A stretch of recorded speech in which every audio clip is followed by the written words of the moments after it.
Hello there and welcome to another video from Change Tips and Tools.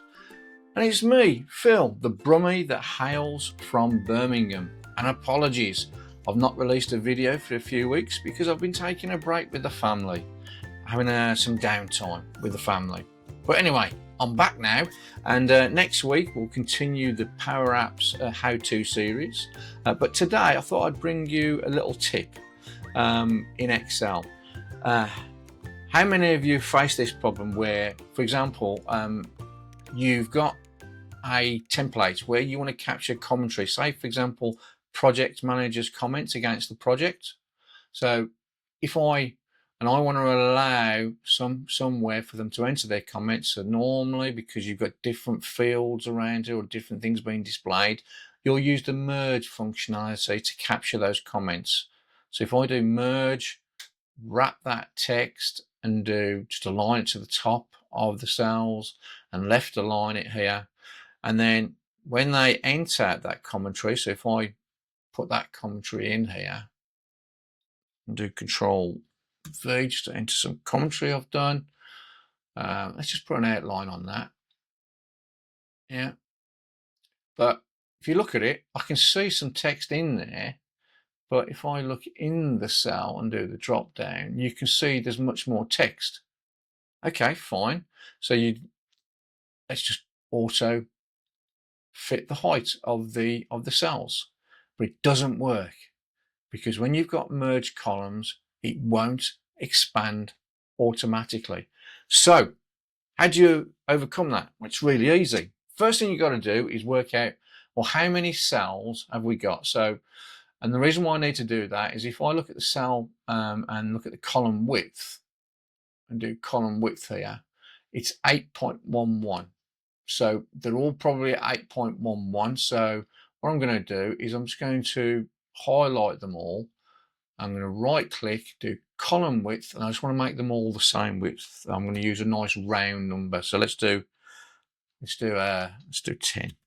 Yeah, and I'm going to do OK, right? So I've now got them all the same width. So how many columns have I got? So I'm just going to do a little bit of a count here. Because in essence, what I need to do is I've got to trick Excel somehow to thinking that this is not a merged set of columns. So I've got 11 columns by 10. Yeah, so I think that's what, 110. Yeah, so if you times the width by 10, which is 10, times that by, let me do my maths here. You can tell I've been off. But if you times the column width, which I've changed to 10, by 11, that's 110. So what I'm going to do is, first of all, so the font in here is 20 here. So I'm going to make sure the whole row is 20 here, just for ease. And then what I'm going to do is I'm going to go over to here to the right. So imagine this is off screen or somewhere far to the right, or you're going to hide the column in your template. I'm just going to make that so I can see it as well, so I can remember where it is.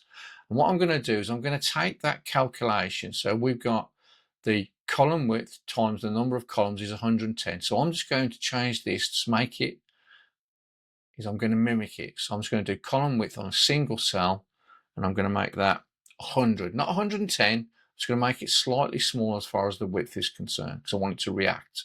And I'm going to click OK. So I've now got the same font as this, the same width or thereabouts. I'm going to make sure it's got wrap text in this cell that's off screen, and I'm going to, let me just move this over so you can see that, and I'm going to make it top aligned in the cell and make it left aligned as well to the left. Then all I'm going to do with that wrap text is I'm just going to do equals in here formula, and I'm going to equal this set of cells here and just hit return. And now when I double click on this, it now expands automatically, and I can hide this here. So let's just take this, and we'll do F2 to go into edit mode,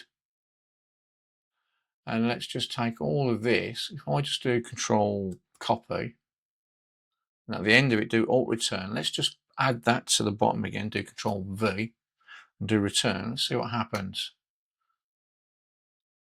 There you go. Now the auto expand now works. So there you go. A quick tip on how to overcome that problem. Let me know in the comments if you've had this and you've racked your brains trying to work out how do I get the merge columns to expand when there's too much text in there. I hope you found that useful and insightful, and if so, please remember to click that like, subscribe and smash that notifications button for future content. And as always, I wish you an absolutely wonderful day wherever you are in the world. Please take care, and I look forward to seeing you in the next video from Change, Tips and Tools. Bye bye now.